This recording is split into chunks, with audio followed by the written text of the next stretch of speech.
Sejam bem-vindos ao canal Mensageiros do Além. Meu nome é Bruno Ferreira da Cruz e que nosso objetivo é trazer mensagens que visam seu bem-estar e o seu despertar espiritual. Esse é o nosso vídeo número 152 e peço apoio de todos na divulgação do nosso canal e conto também com sua inscrição. Ative todas as notificações para não perderem nenhum vídeo.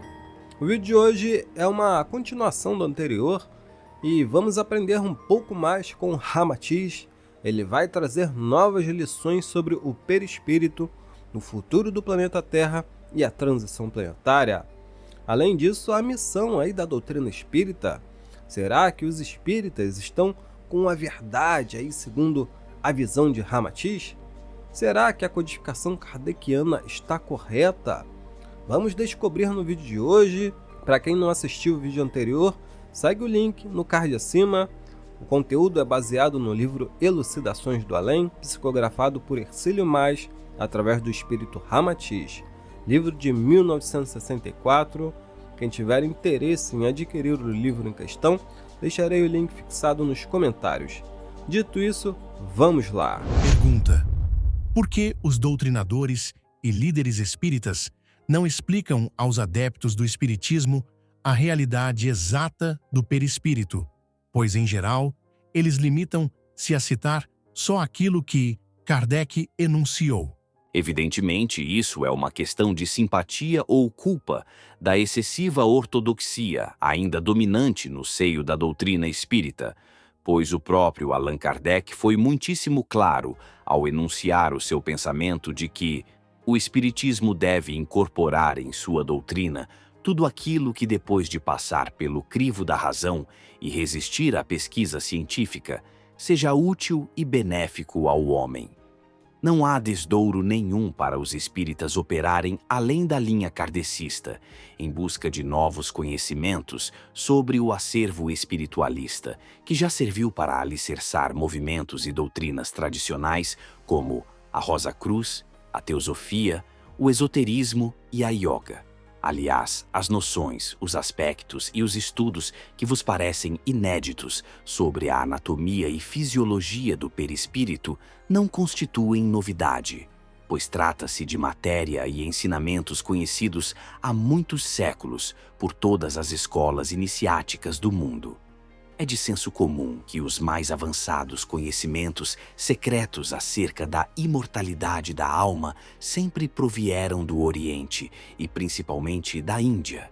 Portanto, será ridículo e até censurável que o espiritualista ocidental despreze o acervo benfeitor dessa fonte de verdadeira sabedoria espiritual.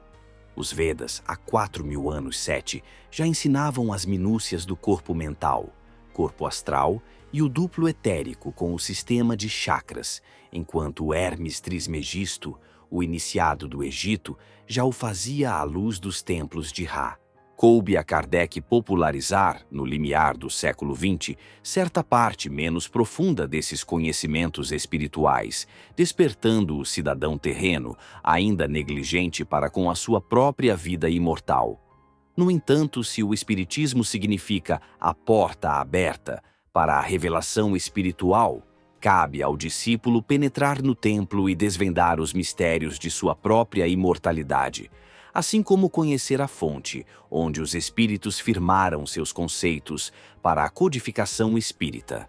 O adepto que permanecer estático e obstinado, preso à ortodoxia da tradição kardecista, desinteressando-se dos conhecimentos milenários da vida do espírito imortal, demonstra não compreender que o espiritismo é essencialmente uma doutrina de amplitude evolutiva e não um conjunto de postulados em discussões sobre o que Allan Kardec disse ou não disse.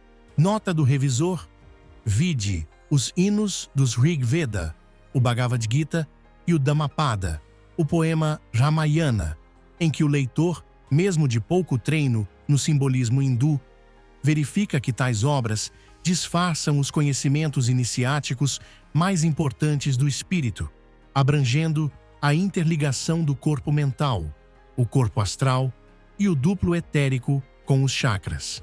Pergunta: é certo que os velhos mestres da tradição iniciática não endossam a codificação espírita porque Allan Kardec expôs demasiadamente, em público, os mistérios do ocultismo?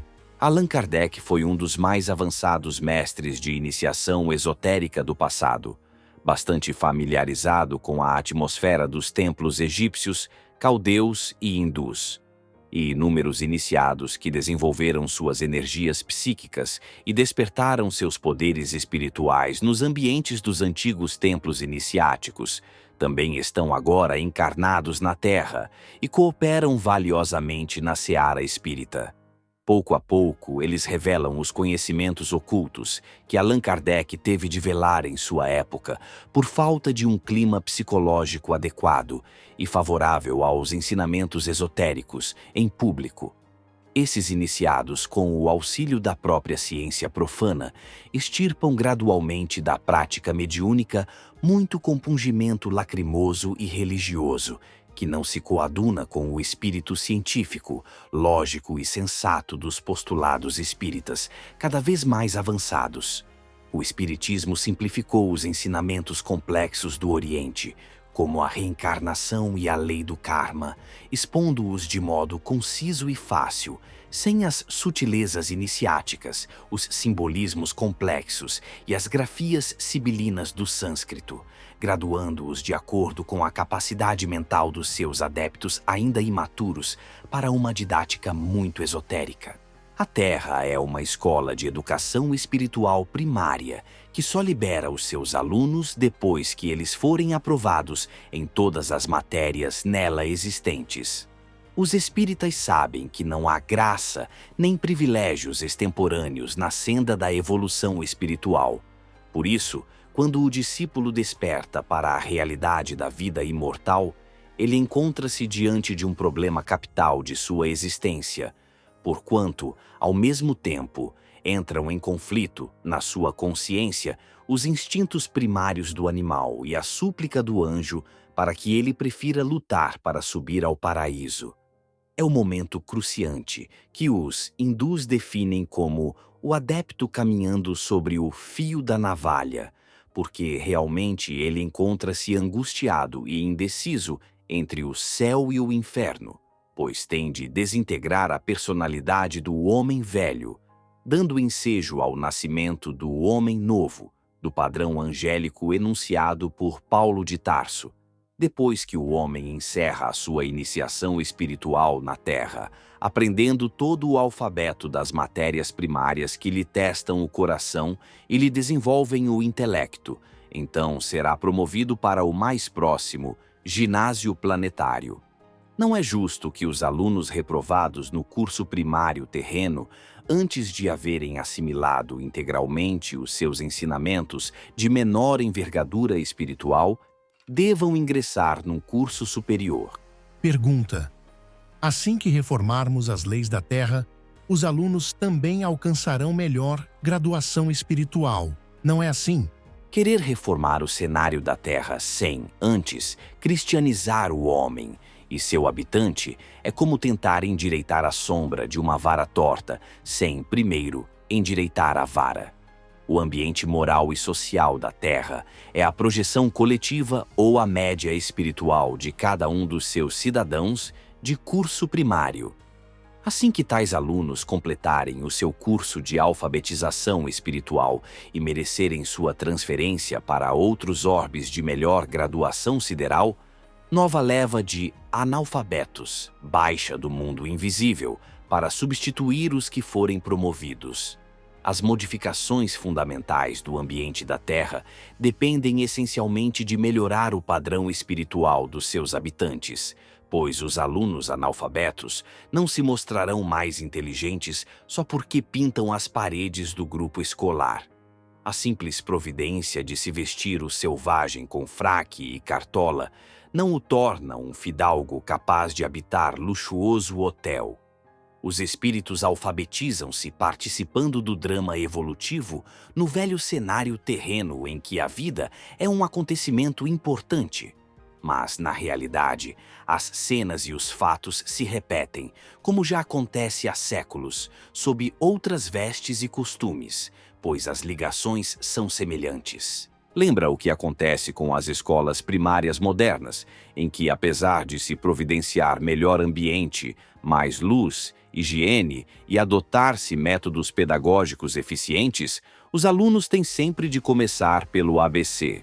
O pior é que já escasseia o prazo para os alunos terrenos reprovados na atualidade, ou necessitados de uma segunda época, pois o Alto já decretou a promoção do educandário terreno para a escola ginasial, restando aos rebeldes, preguiçosos, tardios e relapsos o recurso de serem transferidos para outra escola primária, talvez em condições educativas mais precárias.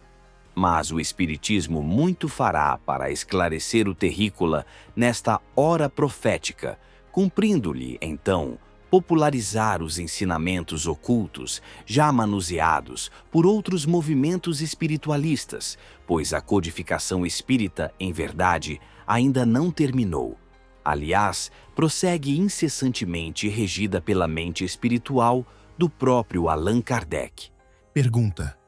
No entanto, quanto aos ensinamentos espiritualistas dos povos egípcios, caldeus, essênios, hindus e outros, o homem de hoje, em face do atual progresso científico, já está em condições de aprender os conhecimentos esotéricos de modo claro, sem qualquer simbologia exterior.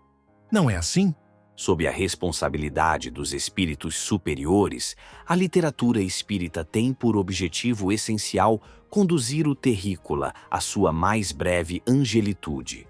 Os termos e as definições ocultistas, muito familiares aos orientais, realmente parecem excêntricas ou exóticas, para o ocidental demasiadamente apegado às provas materiais.